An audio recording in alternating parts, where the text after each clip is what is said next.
Hay un par de cosas aquí que no van a importarnos mucho, pero casi de la integridad del libro es el segundo parcial. Entonces el libro más o menos tiene 87 páginas. La parte que nos interesará va a ser como 20 páginas, entonces el examen más o menos va a ser como de 67 páginas del libro. Empezamos. Entonces,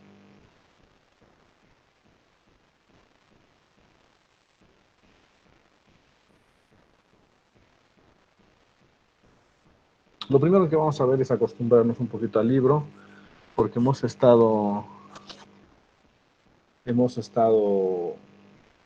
viendo mucho lo que era el libro del Benchechao y lo que era el libro de Ponce.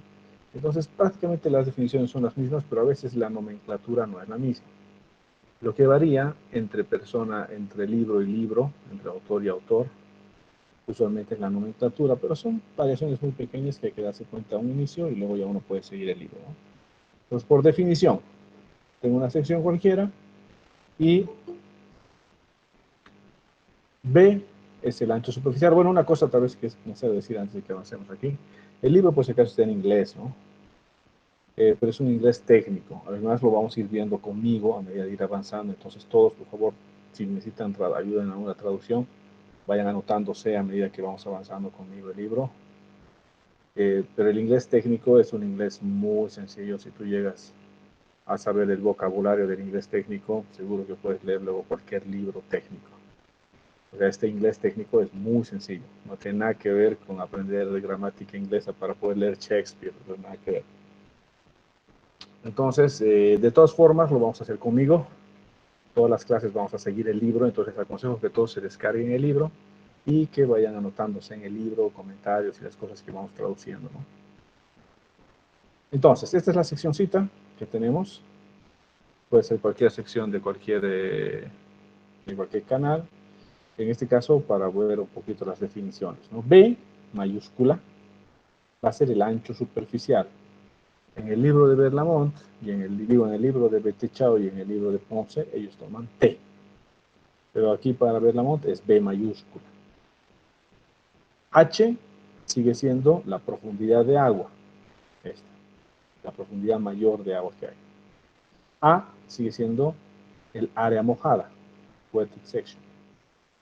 P sigue siendo el perímetro mojado. U, una U mayúscula, va a ser la velocidad media. Lo que en el libro de Benchechao y de Ponce era una B mayúscula, ¿no? Ahora va a ser una U mayúscula, que es la velocidad media. El radio hidráulico sigue siendo la R con doble rayita.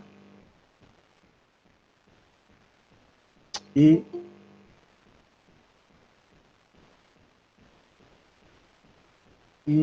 la profundidad hidráulica va a ser H, lo que era D, lo que era el D de dedo mayúscula para Benchechao y para Ponce, ahora para nosotros es el H, que esa es la profundidad hidráulica. Entonces, la profundidad hidráulica H, nosotros sabíamos que era el área mojada dividido entre el ancho superficial, A sobre B. El radio hidráulico era el área mojada dividido entre el perímetro. Y la velocidad media es el caudal dividido entre el área mojada. El número de Fruit, como lo habíamos visto, son las fuerzas inerciales, o sea, la velocidad media arriba, dividido entre las fuerzas gravitatorias, que es la raíz de la gravedad por la profundidad hidráulica H. El número de Reynolds, 4 veces la velocidad por H dividido entre la viscosidad cinemática. Esto no cambia nada. ¿Qué cosas estamos asumiendo para entender el libro? Para poder entender el libro y todo lo que está escrito en este libro, hay unas asunciones que son básicas, que tenemos que saber qué estamos asumiendo en la hidráulica para poder entender este libro. Esto de las asunciones básicas siempre es algo que yo pido mucho a la gente que hace tesis, que me toca hacer tribunal, que yo soy el tutor de tesis, que siempre tiene que estar claro qué cosas estás asumiendo antes de encarar algún tipo de investigación o algún tipo de libro como este, digamos. Porque hay a veces gente que hace algún tipo de trabajo de, no sé, de de tuberías o un alcantarillado fluvial o cualquier cosa de estas. Y a veces hacen todo su calculito, sus planillitas, sus cositas. Y cuando tú les preguntas en concepto, a ver, ¿qué has asumido para poder hacer ese diseño? ¿Cuáles son tus asunciones básicas para decirme que puedes aplicar esa planilla? Y no pueden decirte. Entonces, pues, hay un error de concepto muy grande ahí. Entonces, esto es lo primero que uno tiene que tener claro. ¿Qué estoy asumiendo para poder entender y para poder seguir todo lo que está escrito aquí? Entonces, el profe Berlamont está asumiendo, primero, flujo en estado permanente, steady flow. Eso quiere decir que el caudal es constante.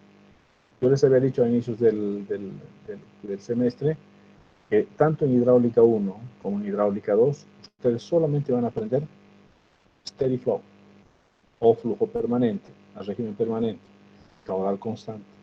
Siempre vamos a aprender que el caudal es único en todos los sistemas de tuberías que ustedes han hecho, en los sistemas de canales que hemos hecho, en todo lo que hemos aprendido al principio de flujo uniforme. Siempre hemos considerado que el caudal es constante. La verdad que esto es una asunción bien fuerte porque el caudal nunca es constante en la vida real. En la vida real el caudal cambia, ¿no? Especialmente en ríos y en sistemas, el caudal cambia en función del tiempo. En un canal, digamos, que está saliendo de una presa, puede ser que el caudal sea constante casi todo el tiempo, porque yo regulo eso, ¿no? Pero en el resto del tiempo de las cosas que son naturales, el flujo permanente o el steady flow es muy difícil de encontrar, sucede muy poco. Pero nosotros aprendemos steady flow en materias hidráulica 1 y hidráulica 2 porque es lo más fácil y tenemos que ir de lo más fácil a lo más difícil. Entonces tienen que aprender primero a gatear para luego aprender a caminar, finalmente poder correr. Ustedes están aprendiendo a gatear. Entonces por eso aprendemos steady flow. La segunda cosa que está asumiendo el profe Berlamont en este libro, está asumiendo que vamos a tener siempre canales prismáticos donde las pendientes van a ser constantes para todos los tramos. Para cualquier tramo que yo tenga va a tener una pendiente constante. Si cambia la pendiente, lo voy a dividir inmediatamente en dos tramos. Pero para cualquier tipo de cálculo, voy a tomar la pendiente constante por cada tramo.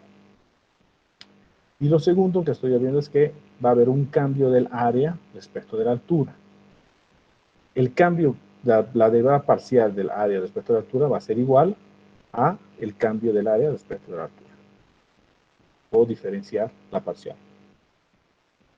Lo siguiente que estoy aprendiendo, lo siguiente que estoy asumiendo, esto es muy importante, es esto, que el ancho superficial cambia respecto de la altura del agua siempre a positivo, mayor o igual a 0. ¿Qué es esto? Entonces quiere decir que yo tengo una sección de este tipo. Esta, la triangular, es la más clásica. A distintos niveles de agua, aquí tengo el ancho superficial. Aquí es este otro ancho superficial. Aquí es este otro ancho superficial. ¿Qué es lo que está pasando con el B en función del H? El B crece proporcionalmente a lo que el H, a la profundidad, vaya aumentando. Es esto. El cambio del ancho superficial respecto de la altura va a ser siempre mayor a 0. Esto es muy importante porque solamente este tipo de canales se puede resolver. Si, por ejemplo, tuviera un canal que fuera algo así, me estoy inventando, pero ponte que tengo un canal así. Llega un momento que los Bs empiezan a bajar. En vez de ir subiendo, más bien el B, el ancho superficial, empieza a bajar en función de H. O sea, H está viniendo ahí arriba.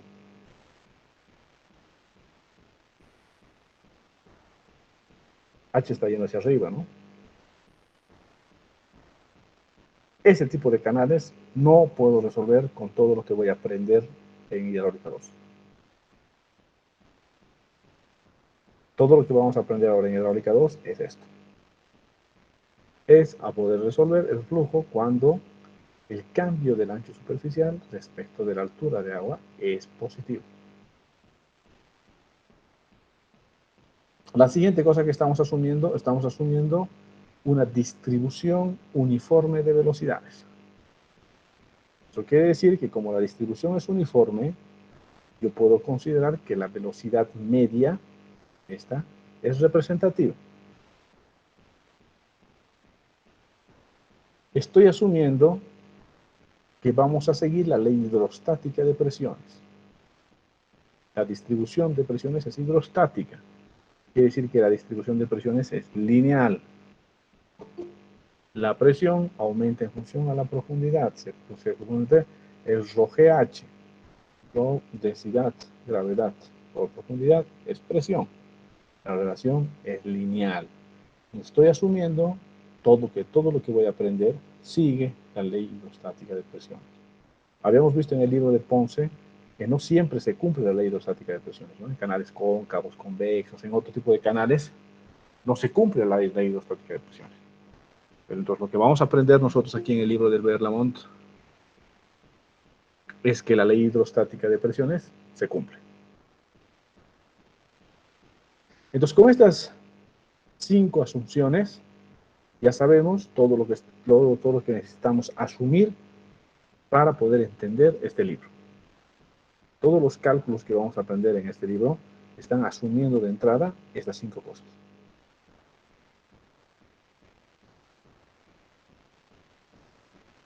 Un poquito, esta gráfica ya la habíamos visto en el libro de Ponce, que es lo mismo, la analogía que existe entre tubería y canal abierto. Esta es una tubería que está yendo a presión. Entonces, si yo encuentro la cantidad de energía en la tubería, va a tener la Z, que es el datum, respecto al datum, la energía debido a la presión, que es P dividido entre rho G, y la energía debido a la velocidad, que es m al cuadrado sobre 2G. Entonces, si yo tengo un canal abierto como este, bueno, aquí está el lecho del canal y aquí está el perfil del agua, esta tubería viene a ser una línea de corriente. Esa línea de corriente, si yo saco en esta línea de corriente todo lo mismo que la cantidad de energía, lo mismo que en la tubería, entonces voy a tener Z igual, voy a tener la carga de presión respecto a la línea de corriente, que va a ser hasta la superficie libre, y luego voy a tener la carga de velocidad. Pero usualmente esta línea de corriente, yo no tomo líneas de corriente en canales abiertos. En canales abiertos me interesa todo el conjunto de agua, ¿no? Si tomo todo el conjunto de agua, esto directamente se convierte en H, que es la profundidad de agua. Y este H, que es la profundidad del agua, lo voy a sumar a 2 veces la velocidad al cuadrado dividido entre 2 veces la gravedad. Y ahí voy a tener la energía total. Entonces, lo que está pasando entre una tubería a presión y un canal abierto es que el canal abierto es como si tú agarraras la tubería y le pusieras 3 piezómetros, pero piezómetros de longitud infinita. Entonces, hasta donde subiría el agua en un piezómetro que yo le estoy poniendo, ponte, le estoy poniendo un piezómetro aquí a este canal, a esta tubería. Entonces el agua va a subir hasta aquí. Hasta ahí. Si yo pusiera un piezómetro infinito, el agua me va a marcar el perfil de flujo. Entonces no existe presión. El agua va a superficie libre. Es como un piezómetro infinito. Esa es la analogía que acabo de explicarles. Está aquí un poquito escrito. Y lo que voy a tener es que la energía, H sub E, o la energía, va a ser igual a H, que es esta, la profundidad, más la velocidad al cuadrado sobre 2G, y a este le vamos a llamar energía específica. Lo mismo que hemos visto en el libro de Ponce, energía específica. Aquí están un poquito los mismos dibujos que habíamos hecho nosotros en el Excel. Está la forma de la función de la energía específica respecto a la altura, que tiene esta forma de una función polinómica, en la cual para la misma cantidad de energía siempre se van a dar 2 alturas. A estas alturas les hemos llamado alturas alternas. Esta es la otra gráfica, donde está graficada más bien el caudal en función de la altura en función del caudal. Acá, igual está por cada energía. Si la energía específica va subiendo, va cambiando. Es otra manera de graficar nada más.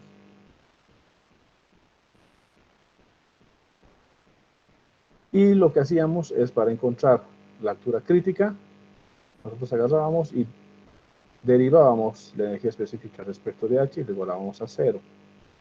Una vez que derivas, igualas a 0, a lo que vas a llegar es a la condición de Fruit igual a 1, que tienes 1 menos velocidad al cuadrado subido entre g por altura crítica, este 1 pasa al otro lado, le aplicas la raíz de 1 es 1, la raíz de velocidad al cuadrado es velocidad y raíz de GH. Entonces, haciendo la derivada de la energía específica respecto de la altura igual a 0, voy a llegar a el Fruit igual a 1. Esto es para encontrar la altura crítica, porque esta altura que está aquí abajo es la altura crítica.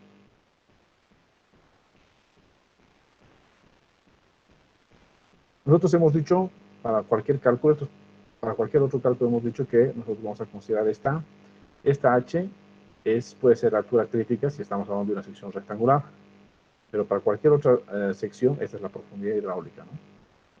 Que era D en el libro de Bentichau, y que ahora se convierte en la profundidad hidráulica, es H mayúscula ahora.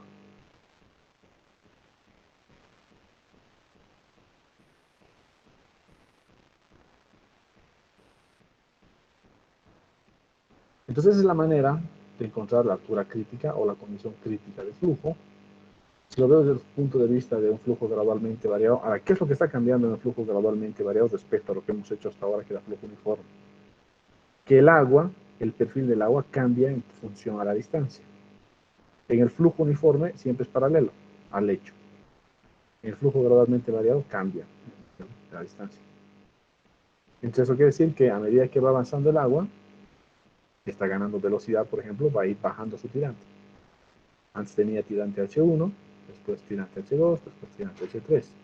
Si voy estos y choco con la línea de la energía, entonces a un principio tenía una energía sub 1, ha transitado un buen tramo, luego tiene una energía sub 2, ha transitado otro buen tramo y tiene una energía sub 3. ¿Qué ha pasado con la energía? ¿Qué pasa con la energía? A ver, escríbanme en el chat. ¿Qué ha pasado con la energía entre el punto 1 y el punto 3?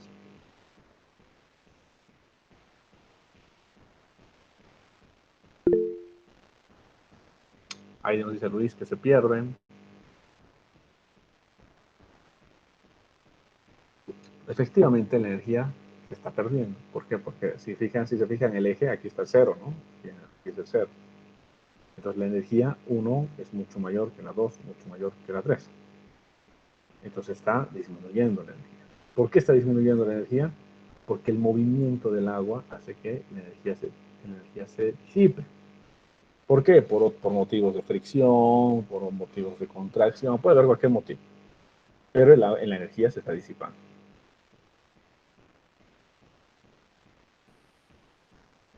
Vamos a ver la ecuación de continuidad, la misma que ustedes han visto en hidráulica 1, que el caudal es igual a la velocidad por área, se cumple siempre la ecuación de continuidad en estos tramos cortitos. Y vamos a ver la ecuación de movimiento. Vamos a aplicar el principio de Bernoulli.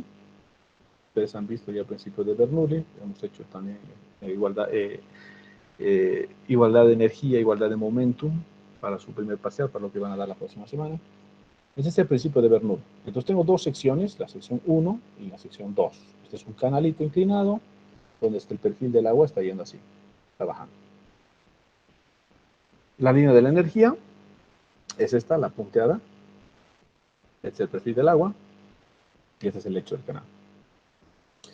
El ángulo del lecho del canal es este phi, aquí. Y en cada una de las dos secciones, tanto en el 1 como en el 2, voy a encontrar la cantidad de energía. Entonces, la energía en el punto 1 voy a tomar como que en el punto 1 estoy la energía 0 y esta es la pérdida. Este dibujito está un poquito chanfle ya, porque estamos tomando que en el punto 1 la cantidad de energía es la total y es como si esta línea fuera por aquí y solamente hasta aquí debería ser esto. Esta parte aquí arriba está medio chanfle, a veces confunde un poco. Pero es como si en el punto 1 yo estoy tomando la cantidad de energía total y en el punto 2 es esta cantidad de energía, ¿no? Entonces, ¿qué tiene la energía el Bernoulli en el punto 1? Tiene la altura de velocidad, que es H1. Digo, tiene la altura respecto a la carga de agua, es H1. Y tiene la altura de velocidad, que es esta que está aquí. Que es la velocidad 1 al cuadrado sobre 2g, que es esta que está acá. La energía acá abajo, ¿qué tiene? La energía tiene su H2, que es esta la altura de agua 2. Tiene su carga de velocidad 2 al cuadrado sobre 2G. Tiene sus zetas, claro, lógico, su Z1 y su Z2, ambos. Y tiene la carga de la energía disipada, que es la pérdida de energía entre el punto 1 y el punto 2, el delta 1 y 2, la pérdida de energía.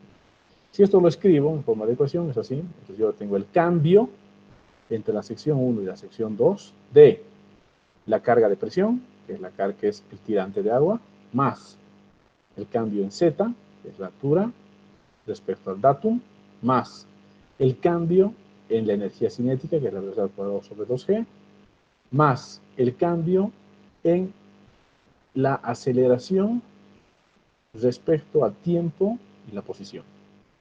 Este terminito es el cambio de aceleración, el cambio de la velocidad respecto al tiempo, velocidad respecto al tiempo es la aceleración, el cambio de la aceleración respecto a la posición, 1 sobre G, más la pérdida de energía. Y eso tiene que ser igual a 0.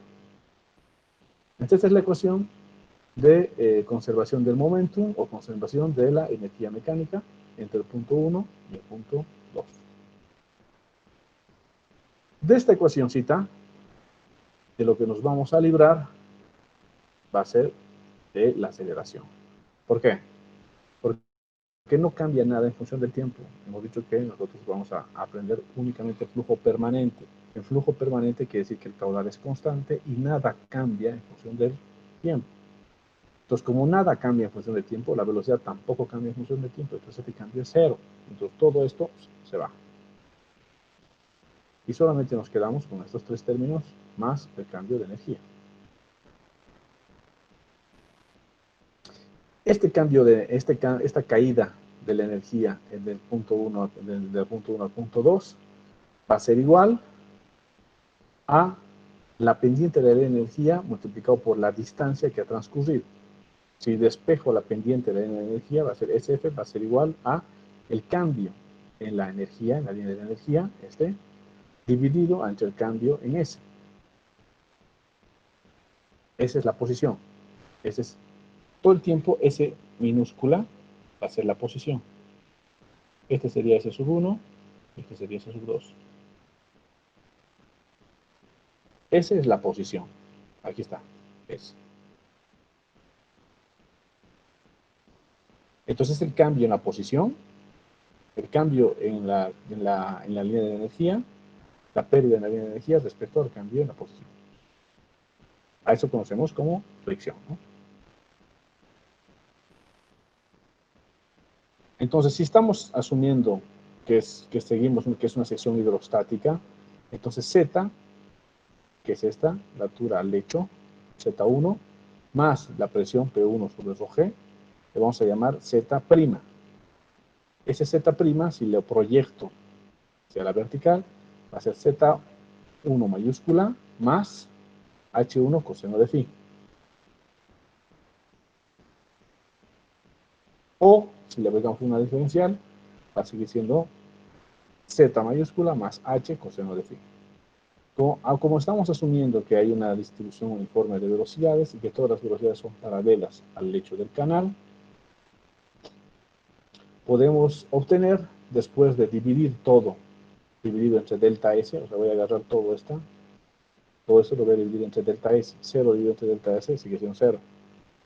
Y todo esto lo voy a dividir entre delta S. Si lo divido todo entre delta S, entonces este cambio, el cambio en la línea de energía, la pérdida de energía dividido entre delta S, va a ser igual a la pendiente de la línea de energía.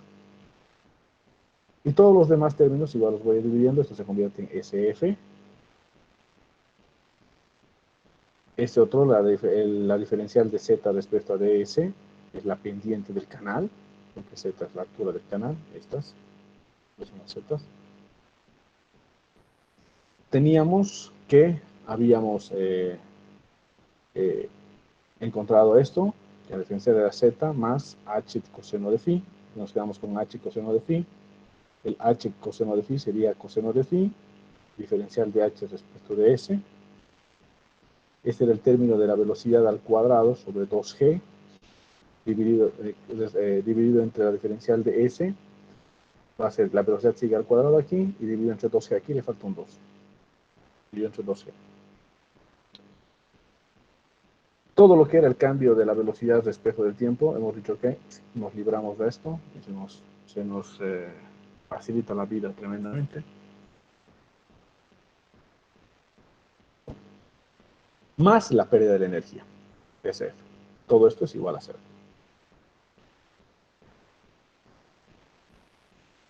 Como estamos asumiendo, lo que les decía, que estamos a flujo permanente, este cambio se hace 0, ¿no? Como tenemos un canal prismático, entonces lo que vamos a hacer es esto, que es el cambio del área respecto a la posición, este término, va a ser igual a la derivada parcial del cambio del área respecto a la altura, el cambio de la altura respecto a la posición, y tengo el cambio del área respecto a la altura va a ser el ancho superficial. Eso lo podemos explicar. Hay un canalito por aquí dibujado. A ver, hoy lo haremos.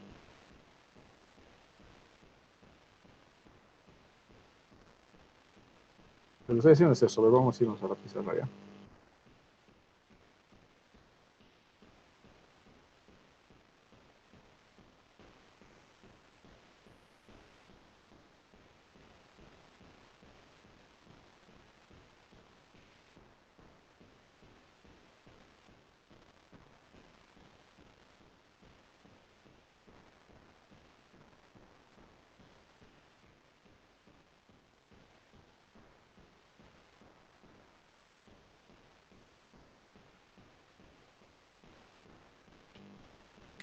Lo que estamos asumiendo es esto. Tengo un canalito. Cualquiera que sea su forma. Esta. Ya. De este canalito tengo un pedo de agua. Es este. Si este pedo del agua, yo saco un... Este es H. Entonces este va a ser un diferencial de H. A todo este pedacito le voy a llamar diferencial de área. Y esto que está aquí arriba es el ancho superficial, que en este caso es B mayúsculo. Pero si multiplico el B mayúsculo por el diferencial de área, digo el diferencial de altura, voy a tener el diferencial de área. Si este término lo paso a dividir, voy a tener que el diferencial de área, el cambio del área respecto de la altura, puedo aproximarlo a el ancho superficial. Pero lo que está diciendo aquí el verla es exactamente eso. Me dice que el cambio de altura, la diferencial derivada del área respecto a la posición, va a ser una parcial del área respecto de la altura y la altura respecto a la posición. Acabamos de ver que el área respecto de la altura es B. Ahorita acabamos de hacer eso en nuestra pizarra, ¿no? El área respecto de la altura es B. Y el área respecto de la altura es B. Eso le pone aquí. Entonces, una vez que tenemos esto, esos dos términos, lo que estamos haciendo ahorita es esta derivadita de aquí, ¿no? Está derivando la velocidad respecto a la posición.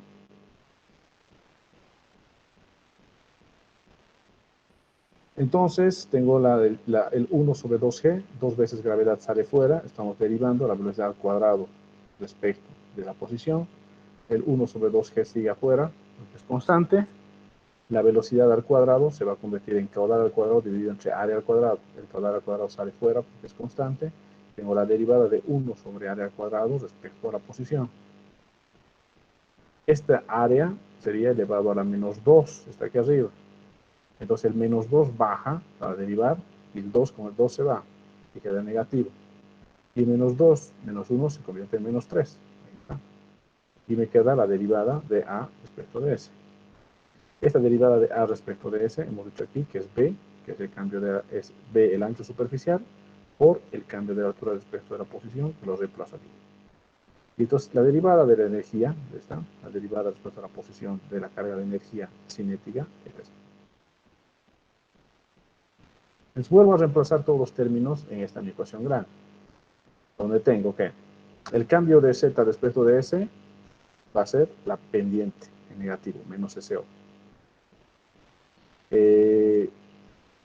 Coseno de phi, cambio de h respecto de s, esta la derivada de la velocidad al cuadrado respecto de la posición, es este término. Esto lo reemplazo acá. SF se queda. Reemplazo todos los términos. Despejo la derivada del cambio de la altura respecto a la posición. Y esto me va a quedar, si despejo en esta ecuación aquí, el coseno de phi se queda, menos lo que me queda de este término. Sale como factor común, aquí tengo el SO menos el SF, y divido entre lo que había sacado y me sale esta cosa. Esta es algebrita nomás.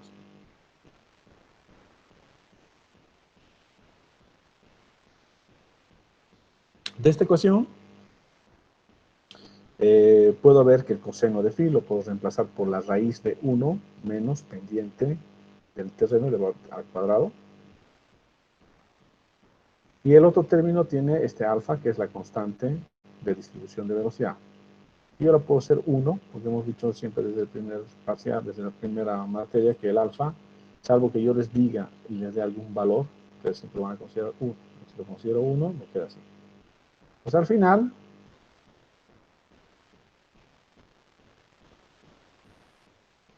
esto va a quedar como el cambio de la altura respecto a la posición. El cambio de la altura de agua respecto a la posición va a ser igual a la pendiente del canal menos la pendiente de la línea de energía dividido entre 1 menos el caudal elevado al cuadrado por el ancho superficial dividido entre la gravedad por el área elevado al cuadrado. A esta ecuacióncita que está aquí le vamos a conocer como la ecuación dinámica del flujo gradualmente variable. Entonces, siempre que ustedes estén usando algún softwarecito de hidrología, de hidráulica, y te diga que aplica la ecuación dinámica de fluido, el flujo permanente, es esta. Si te dice que aplica la ecuación cinemática de fluido, estamos hablando de flujo normal, flujo uniforme. Si aplica la ecuación dinámica, es que aplica esto. ¿Que es mucho mejor la dinámica? Sí, porque con la ecuación, con la dinámica estoy tomando todos los términos y estoy considerando el cambio de la altura respecto a la posición. Con la uniforme, con la cinemática, no consideras ese cambio. Ese cambio es cero. Y ahora sí tengo la manera cómo calcular ese cambio. ¿Cómo puedo calcular el cambio de la altura del agua respecto a la posición? Lo puedo calcular con esta ecuación. Esta ecuacióncita diferencial. A esta ecuación se le ha llamado como la ecuación de Bress, porque este fue uno de los primeros investigadores que trabajó en llegar a esta ecuación. Y por eso se le ha dado su nombre. Si hablamos de flujo uniforme de todo lo que va a ser su examen la próxima semana, entonces estamos hablando que en flujo uniforme no existe un cambio de la altura respecto a la posición, ese cambio es cero, y en ese caso vamos a hablar de flujo uniforme. Y volvemos entonces, para este concepto tiene que estar bien claro. Si tiene alguna pregunta, tienen que hacerla ahora. Lo que estamos haciendo es esto. Nos vamos a dar un canalito, cualquiera, o una pendiente, en la cual, si yo estuviera haciendo flujo uniforme, sería así. Este es paralelo a este. Entonces, si yo tengo aquí un H,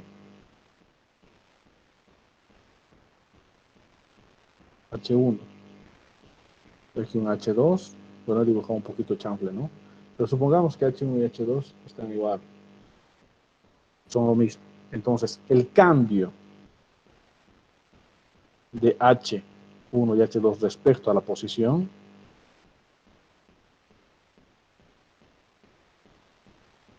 porque existe cambio, H1 menos H2 son iguales. H1 y H2 son iguales. Entonces existe el cambio, este cambio es un delta. Sería H2 menos H1 es 0. Si esto es 0, todo es 0. Si todo es 0, estamos hablando de flujo uniforme.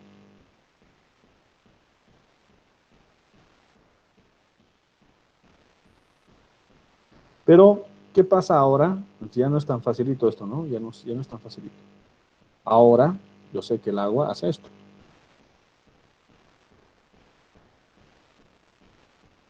Entonces H1 es eso, y H2 es esto. ¿Y ahora qué ha pasado con H1 y H2? ¿Son iguales a 0? No, ya no es igual a 0. Es distinto de 0. Y entonces ya sé que es distinto de 0, pero entonces ¿cómo calculo ese cambio de la altura respecto a la posición? Por si acaso esta es la posición, ¿no? Aquí yo tenía la posición S1 y aquí tengo la posición S2. Hacia este lado está la posición S.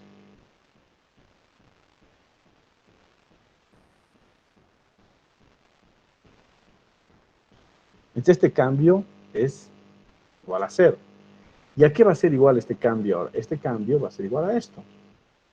Este cambio va a ser igual a la ecuación de Bress, y me dice que el cambio de la altura respecto a la posición lo puedo calcular porque va a ser igual a la pendiente del terreno menos la pendiente de la línea de la energía dividido entre 1 menos, ¿qué es esta ecuacióncita aquí de caudal elevado al cuadrado? Fíjense, caudal elevado al cuadrado por el ancho superficial dividido la gravedad por el área al cubo. Si yo agarro esto y le aplico la raíz cuadrada, eso me queda como caudal. Caudal, a ver, quiero hacer cita con Fes. Vamos a ver en la pizarra ya, para que quede claro. Tengo el término. ¿El término qué es? Caudal elevado al cuadrado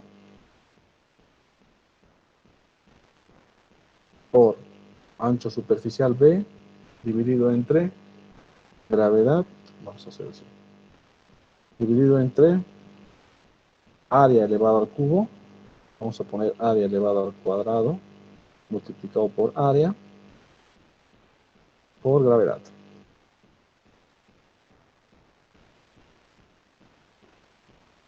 Esto va a ser igual a caudal elevado al cuadrado dividido entre área elevado al cuadrado es velocidad elevado al cuadrado.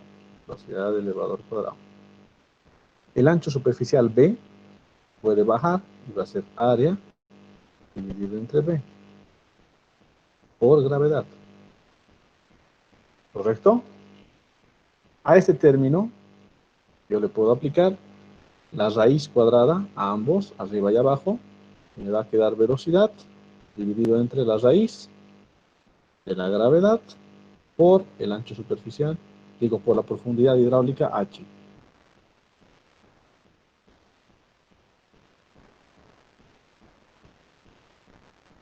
¿Y qué es esto? ¿Qué es lo que acabo de hacer ahorita? ¿Qué es esto? ¿Qué es esto? A ver, póngame en el chat. Es fruit. Acá, perfecto. Esto es fruit. Esto es fruit. Entonces, lo que yo puedo agarrar en esta ecuacióncita que estoy haciendo ahorita, es decir,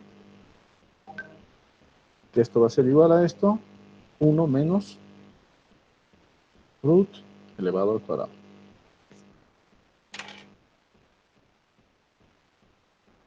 ¿Qué sería esto?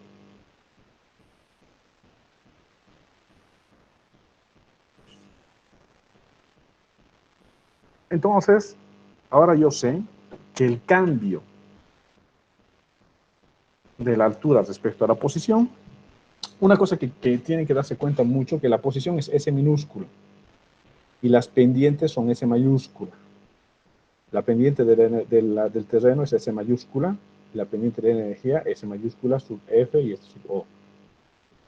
Y la posición es S minúscula.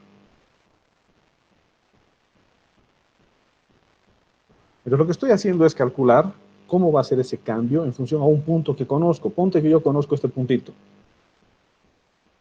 el punto 1. quiero conocer cómo cambia después de un delta S. Entonces le voy a aplicar un delta S y voy a conocer cuál va a ser la nueva altura, porque eso me va a permitir esta ecuación. Le voy a aplicar otra vez el mismo delta S y voy a conocer cuánto va a ser la nueva altura. Le aplico otra vez el mismo delta S y voy a conocer cuánto va a ser la nueva altura. Entonces, lo que yo voy a hacer es con este método numérico, aplicando métodos numéricos, que luego vamos a aprender, es a poder calcular la nueva altura partiendo de un punto conocido. Conozco este, puedo conocer este otro. Conozco este, puedo conocer este otro. Conozco este, puedo conocer este otro. Y una vez que tenga estos puntitos, lo que hago con esos puntitos, los uno. Y esos puntos, lo que he unido es el perfil de flujo. ¿Y qué son estos puntitos que he calculado aquí después de cada delta S? A estos puntitos se los llama puntos computacionales. Que en este caso, como estamos haciendo flujo unidimensional, es muy sencillo, porque cada uno de estos puntitos tiene doble información. Tiene la velocidad, tiene la altura, porque estamos haciendo flujito unidimensional permanente. Cuando uno ya está haciendo esquemas de flujo, puede ser bidimensional o tridimensional, o esquemas unidimensionales, pero en flujo no permanente, entonces ya existe un cambio en función del tiempo más, ¿no? Pero de principio, como les he dicho, tienen ustedes que aprender a gatear para luego aprender a caminar y luego poder correr. Entonces tenemos que aprender bien flujo al régimen permanente. ¿Alguien tiene alguna duda de lo que hemos hecho?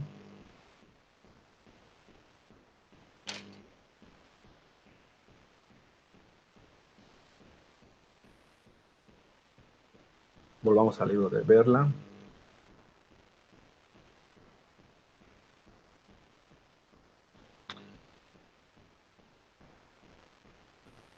Por si acaso, antes de que me olvide, va a dar una charla el profe Ponce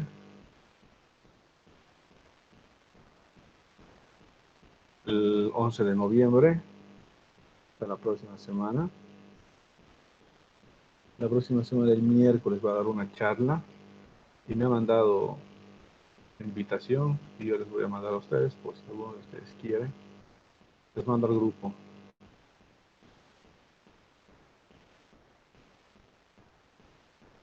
Ya, acabo de compartirles, bueno, por si acaso antes de que se me olvide. Es una charla que va a dar el profe Ponce sobre hidráulica de cuencas, sobre hidrología de cuencas, ¿no? Dependiendo del estado de humedad de la cuenca. Va a estar interesante. Los que están con tiempo pueden meterse a escuchar al profe Ponce. Así de paso lo conocen. Ya, continuemos.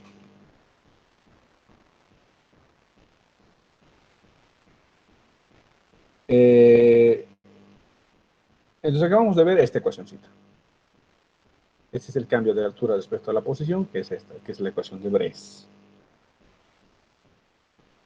Esto hemos encontrado esta ecuación de Bress partiendo de la ecuación de momentum. Si parto de la ecuación de energía, como está aquí, voy a llegar exactamente a lo mismo. Los que quieran pueden ver, esto es una demostración que yo hice hace un tiempo. Pero llegan exactamente a lo mismo. Entonces, ahora lo que nos interesa saber es las pérdidas de energía en canales. ¿Por qué nos interesa saber las pérdidas de energía en canales? Porque necesito estimar este S sub F. Este S sub F es la pendiente de la línea de la energía. Necesito estimarla. Entonces, para eso necesitamos ver todas las ecuaciones para encontrar la pérdida de la energía o la pérdida por fricción. Entonces, como ya hemos visto esto varias veces, lo voy a pasar a súper rápido porque tenemos la fórmula de Chezy, tenemos la fórmula de Manning, tenemos aquí los coeficientes. Nosotros, como ya les había dicho, para todo lo que es hidráulica de canales abiertos, vamos a usar siempre Manning.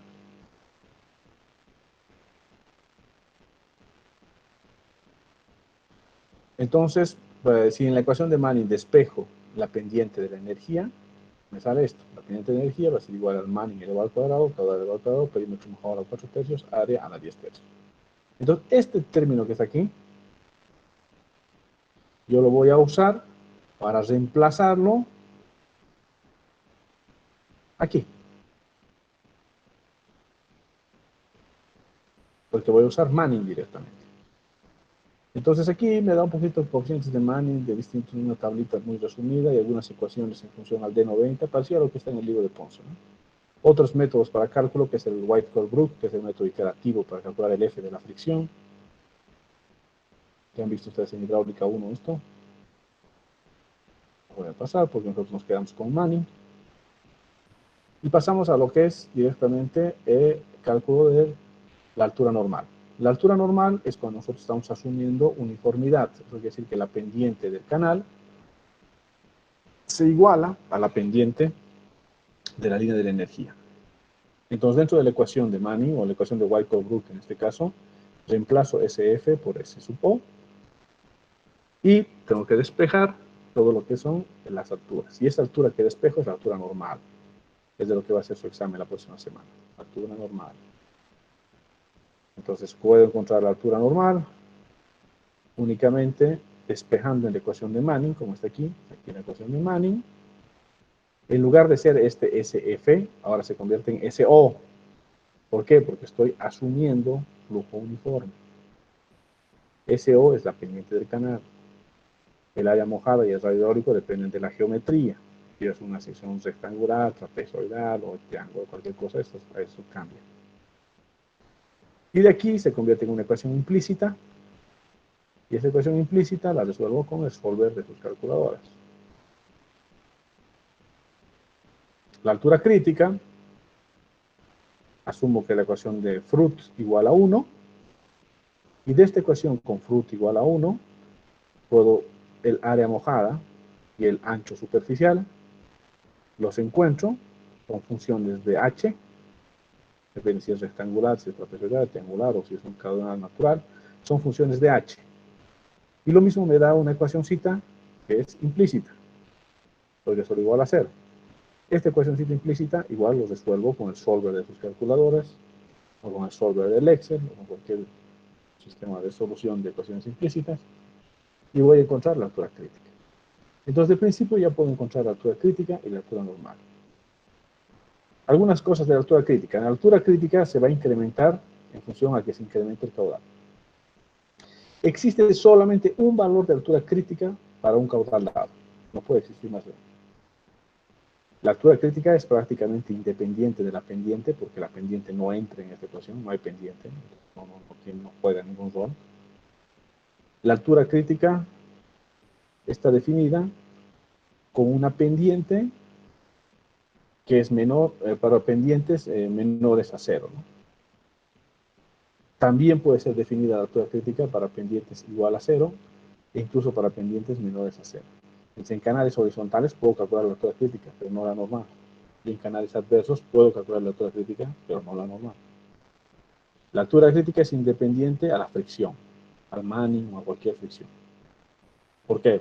Justamente porque aquí no está en función a nada, no está en función a ningún coeficiente de fricción.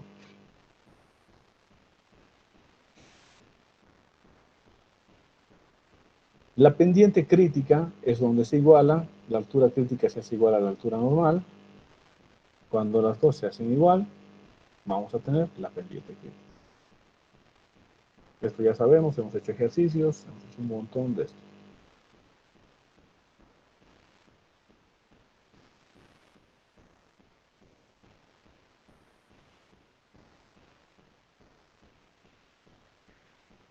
Finalmente vamos a traducir esto, si quieran pueden anotarse.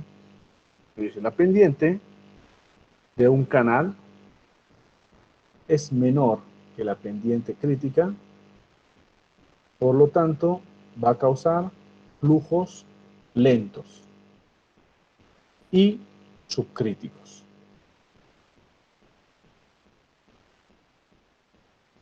Es de aquí que las vamos a llamar pendientes suaves o mild. De todas las pendientes que sean menores a la pendiente crítica, les vamos a dar el nombre de mild. En inglés, mild, y nos vamos a quedar con la primera letra con M, justamente por el nombre de inglés mild, y esas son pendientes suaves o pendientes subcríticas. Desde hoy en día todas las pendientes subcríticas están bautizadas como pendientes M.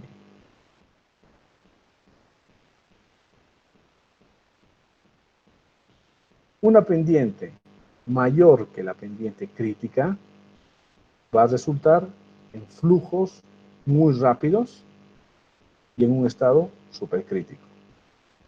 Y a estas pendientes las vamos a llamar steep, que significa empinado en inglés. Entonces, de aquí en adelante las vamos a bautizar con una S. A todas las pendientes que sean pendientes mayores que la pendiente crítica, las vamos a considerar steep o supercríticas. Entonces, ahora ya las hemos bautizado a todo el mundo, a todo el grupo de pendientes que son mayores que la pendiente crítica, son S, y si son menores que la pendiente crítica, son M. Esta clasificación es sumamente importante para entender todo lo que son los perfiles de flujo.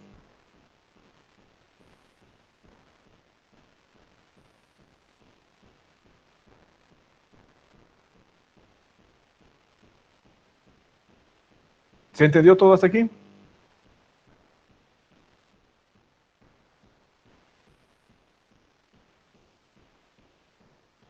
¿Tienen alguna pregunta?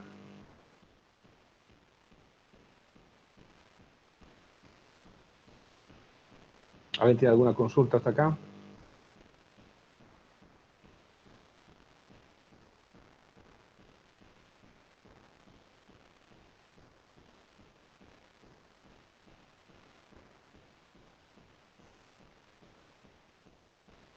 Lo siguiente que sigue es la clasificación del flujo por zonas. Nomás podemos ver ahora y ahí lo dejamos. Entonces, la clasificación del flujo por zonas quiere decir que siempre vamos a poder calcular la altura crítica y la altura normal, salvo que sea horizontal. Pero igual, cuando es horizontal, podemos asumir que la altura normal está en el infinito. Pero siempre podemos calcular la altura crítica y la altura normal de cualquier canal que tengamos. Entonces, si vuelvo a mi canalito, entonces vamos a suponer que es un canal. Voy a dibujarme exactamente el mismo canalito aquí al lado.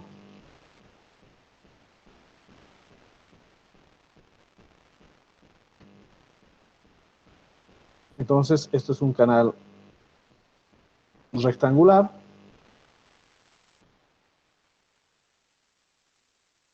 Que tiene una base determinada, una altura y tiene una pendiente. Todo es conocido. La pendiente, el caudal, tiene una base aquí conocida. Todo es conocido. Entonces, puedo calcular la altura crítica y la altura normal. Tiene una pendiente medio fuertecita, entonces la altura crítica la calculo. Y como la sección no cambia en todo el canal, la altura crítica se convierte en una línea de alturas críticas, que es el perfil de altura crítica. Esta altura crítica. Si cambiara la geometría en todo este canal, entonces puede cambiar la altura crítica. Puede que un tramo sea la altura crítica así y luego haga una grada y luego la altura crítica se vaya por ahí. Puede ser. Pero eso solo sucede si cambia la geometría. Si la sección es rectangular y es rectangular en todo el canal, la altura crítica no cambia. Y siempre va a ser la misma. ¿Qué sería eso? Entonces luego puedo calcular la altura normal. La altura normal la calculo con la pendiente, con el Manning también ha sido dato, la pendiente ha sido dato, caudal ha sido dato, todo ha sido dato. Entonces calculo la altura normal.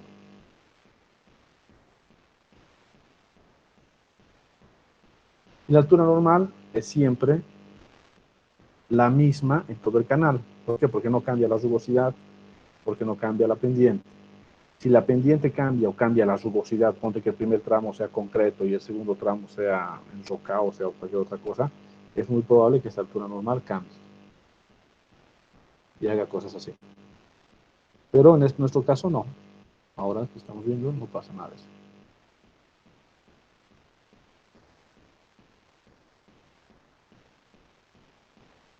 Entonces de aquí en adelante, siempre la altura crítica la voy a dibujar con rojo y con línea punteadita. Y la altura normal la voy a dibujar con verde y con línea semipunteada.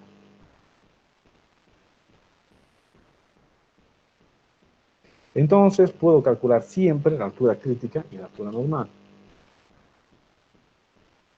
Cuando calculo la altura crítica, a veces puede estar la normal encima de la crítica, a veces la crítica encima de la normal, pero siempre se van a dibujar tres zonas.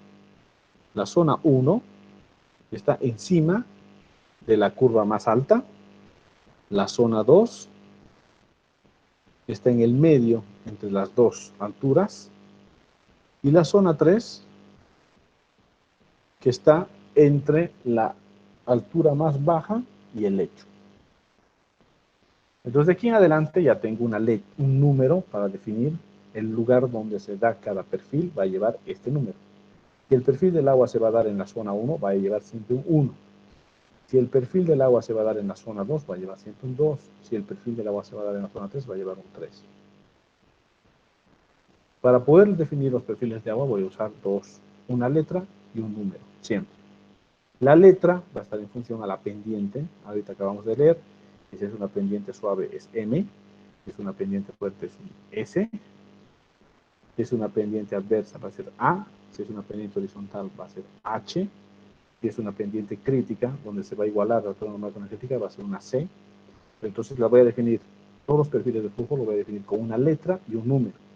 La letra depende de la pendiente y el número depende de la zona en la que está el perfil de flujo.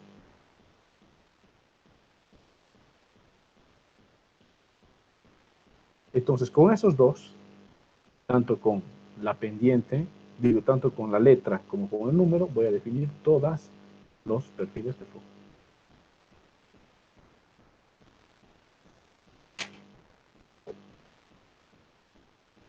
Es esto. Entonces defino zona 1, zona 2, zona 3. Y en cada una de las zonas va a llamarse, todos los perfiles van a llamarse dependiendo en qué zona están y dependiendo qué pendiente tienen. M1, M2, M3, S1, S2, S3, C si es crítico, C1, C2, C3, y si es horizontal, H2, H3, si es adversa, A2, A3. ¿Por qué? ¿Por qué no hay el 1 aquí? Porque la altura normal es infinita con una pendiente horizontal. Por eso no existe la zona 1, solamente la 2 y la 3.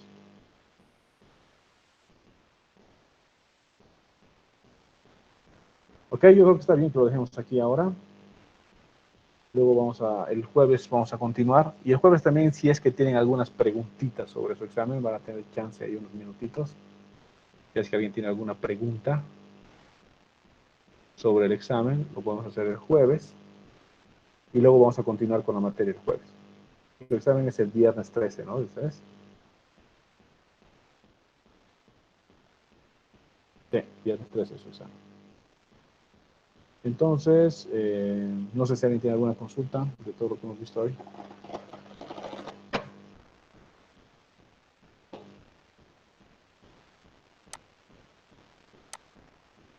Todos tienen que tener su práctica hecha. Su práctica es su boleto de entrada al examen. Si no tienen su práctica y no pueden subirla en PDF, que no sea un archivo inmenso, cuiden la calidad del PDF, tienen que subir su práctica para poder dar su examen. Su examen es un Google Forms, es un formulario donde tiene tiempo. El examen dura cabalito el periodo de clases. Tienen 1 hora y media para dar su examen. Luego de la hora y media, el formulario se cierra. Si el formulario se ha cerrado y por cualquier motivo, yo que sé, o sea, cualquier motivo inventado, cualquier cosa, no han podido subir su formulario, ni modo.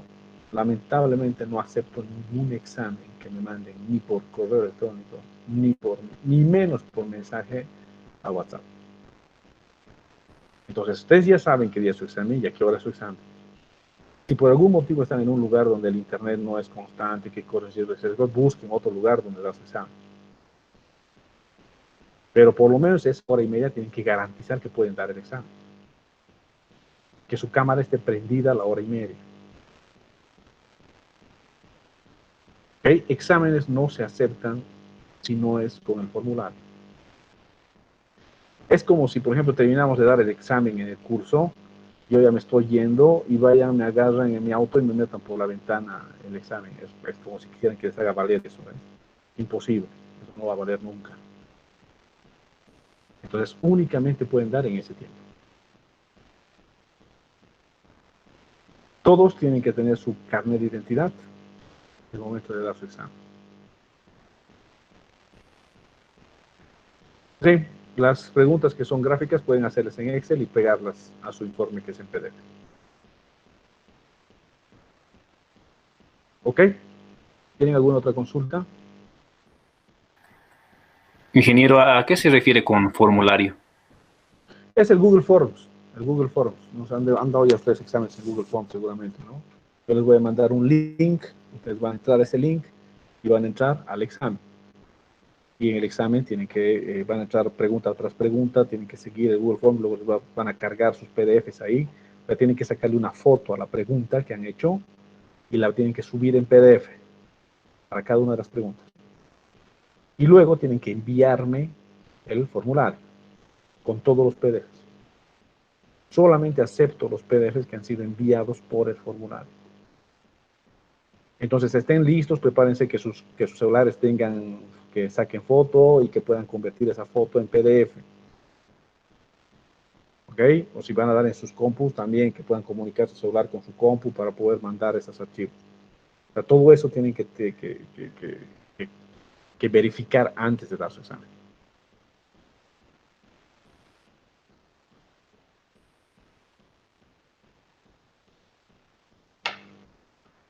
Hay otras 2 preguntas ahí. ¿A qué hora es el examen? El examen es en hora de clase, o sea, de 2:15 a 3:45.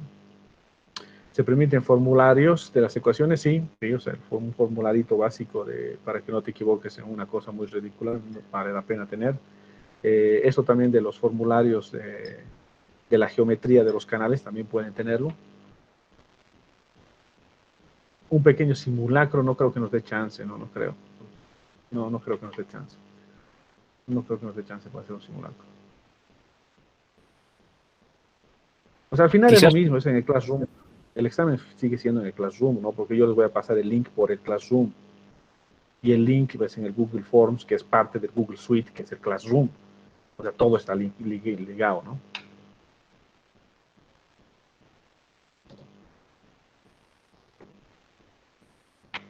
¿Alguna otra consulta?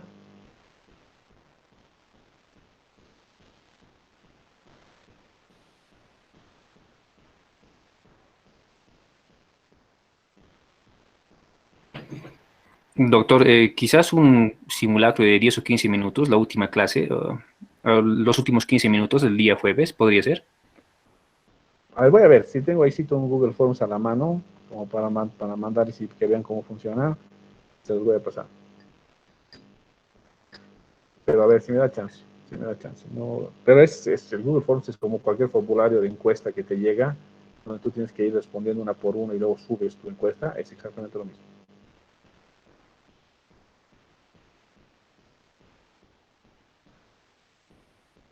¿Con cámara prendida? Sí.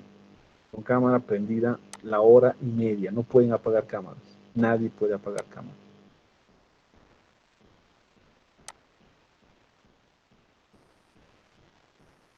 ¿Ok? Bueno, creo que estamos entonces. Cualquier otra cosa, pregunta me la hacen ahí por el chat. Y en eso quedamos.